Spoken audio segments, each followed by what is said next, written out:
Hello বন্ধুরা, আসসালামু আলাইকুম। কেমন আছো সবাই? আশা করি সবাই ভালো আছো। তো আজকে আমরা আলোচনা করব এসএসসি অ্যান্ড দাখিল ব্যাচের সপ্তম সপ্তাহের পঞ্চম অ্যাসাইনমেন্ট ফিজিক্স নিয়ে। তো আর কথা না বাড়িয়ে আলোচনা শুরু করা যাক।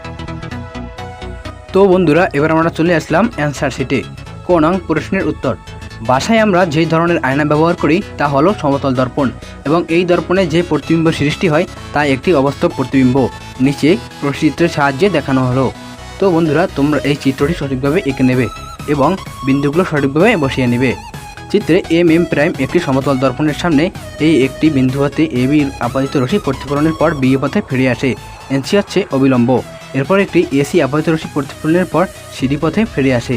বি এ ও সিডি প্রতিফলন রশ্মিকে পিছনের দিকে বর্ধিত করলে আই বিন্দুতে মিলিত হয়, যা এই বিন্দুর অবাস্তব প্রতিবিম্ব হচ্ছে আই। তো এবার আমরা চলে আসলাম খ নং প্রশ্নের উত্তরে। তো তোমরা এখানেও এই চিত্রটি অঙ্কন করে নেবে। চিত্রে এম প্রাইম সমতল, সামনে এ একটি লক্ষ্যবস্তু। এ থেকে এ বি রশ্মি অবিলম্বভাবে দর্পণে আপাতিত হয় এবং বি এ পথে প্রতিফলিত হয়। এসি রশ্মি দর্পণে তির্যকভাবে আপাতিত হয় এবং সিডি পথে প্রতিফলিত হয়। এনসি অবিলম্ব অঙ্কন করি। প্রতিফলিত রশ্মি বি এ এবং সিডি পথে বর্ধিত করলে এরা আই বিন্দুতে মিলিত হয়। তো তোমরা চিত্রটি লক্ষ্য করলে এটি ক্লিয়ারভাবে বুঝতে পারবে। অর্থাৎ প্রতিফলিত রশ্মি দুইটি দর্পণের পিছনে অবস্থিত আই বিন্দু থেকে আসতে বলে মনে হয়। অতএব আই বিন্দু হলো এই বিন্দুর অবাস্তব প্রতিবিম্ব। তো তোমরা এবার চিত্রটি লক্ষ্য করে কাটা কম্পাস দিয়ে বি থেকে এ বিন্দু এবং বি থেকে আই বিন্দু পরিমাপ করলে দেখবে যে এদের দুটির দূরত্ব সমান। এদের দুটির দূরত্ব সমান কেন এটি নিচে জ্যামিতিকভাবে বর্ণনা করা হলো। চিত্রে এ বি ও এনসি হলো সমান্তরাল এবং এসি হচ্ছে ছেদক। তাহলে কোণ বি এসি ইজ ইকুয়াল কোণ এসি এন। তোমরা এখানে সাইড নোট দিয়ে দেবে যে এটি একান্তর কোণ। আবার এ আই ও এনসি সমান্তরাল এবং আইসিডি সরলরেখা এদের ছেদক। তাহলে কোণ বি আইসি ইজ ইকুয়াল কোণ এনসিডি, এটি হচ্ছে অনুরূপ কোণ। আমরা জানি আপতন কোণ ইজ ইকুয়াল প্রতিফলন কোণ, বা কোণ এসিএন ইজ ইকুয়াল কোণ এনসিডি, অর্থাৎ কোণ বি এসি ইজ ইকুয়াল কোণ বিআইসি। এখন সমকোণী ত্রিভুজ এ বি সি ও সমকোণী ত্রিভুজ বি সি আই এর মধ্যে কোণ বিএসি ইজ ইকুয়াল কোণ বিআইসি এবং কোণ এবিসি ইজ ইকুয়াল কোণ IBC is equal 90 degree. BC equal BC, এটি হচ্ছে সাধারণ বাহু। এটি সমকোণী ত্রিভুজ এবিসি এবং সমকোণী ত্রিভুজ বিসিআই উভয়ের মধ্যেই আছে। অতএব সমকোণী ত্রিভুজ এবিসি সর্বসম সমকোণী ত্রিভুজ বিসিআই। সুতরাং এবি ইজ ইকুয়াল বিআই, অর্থাৎ এই বিন্দু দর্পণের যত সামনে অবস্থিত প্রতিবিম্ব আই বিন্দু দর্পণের ঠিক ততটাই পিছনে গঠিত হয়। তো বন্ধুরা, খ নং প্রশ্নের উত্তর এখানে সমাপ্ত। এবার আমরা চলে যাচ্ছি গ নং প্রশ্নের উত্তরে। সমতল দর্পণের লক্ষ্যবস্তুর অবস্থান স্থির রেখে দর্পণকে ঘড়ির কাঁটার দিকে একটি নির্দিষ্ট কোণে ঘোরালে প্রতিবিম্বের অবস্থানও নির্দিষ্ট অনুপাতে ঘুরে যাবে। এর জ্যামিতিক প্রমাণ নিচে বর্ণনা করা হলো। তো তোমরা এই চিত্রটি সঠিকভাবে এঁকে নেবে এবং নিচে প্রলেপ দিয়ে দেবে। চিত্রে এম প্রাইম সমতল দর্পণের সামনে এ একটি লক্ষ্যবস্তু।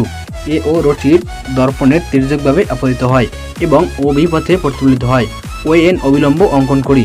তাহলে আপতন কোণ কোণ A O N is equal I, প্রতিফলিত কোণ B O N is equal R. আমরা জানি আপতন কোণ ইজ ইকুয়াল প্রতিফলন কোণ, অর্থাৎ কোণ A O N is equal কোণ B O N is equal I. অতএব কোণ A O B is equal 2i। তো তোমরা এখানে এই চিত্রটি এঁকে নেবে এবং বিন্দুগুলো সঠিকভাবে বসিয়ে নেবে।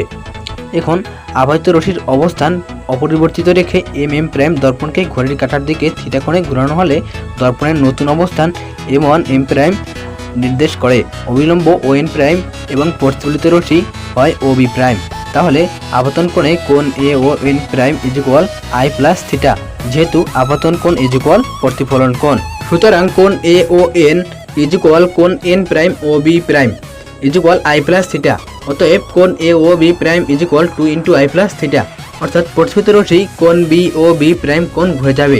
এখন কোণ B O B prime is equal কোণ A O B prime minus কোণ A O B is equal 2 into I plus theta minus 2i plus 2 theta minus 2i। এখানে অ্যান্সার আছে 2 থিটা।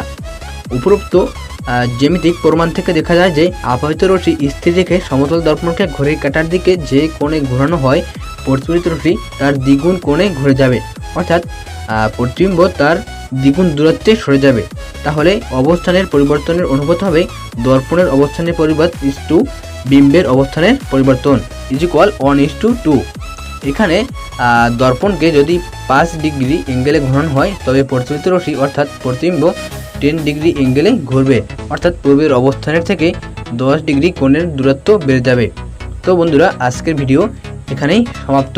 তো ভিডিওটি ভালো লাগলে ভিডিওতে একটা লাইক এবং চ্যানেলটি সাবস্ক্রাইব করে সাথেই থাকুন। আর হ্যাঁ, ভিডিওটি সম্পর্কে আপনার মূল্যবান মতামতটি কমেন্টস বক্সে কমেন্টস করে জানান।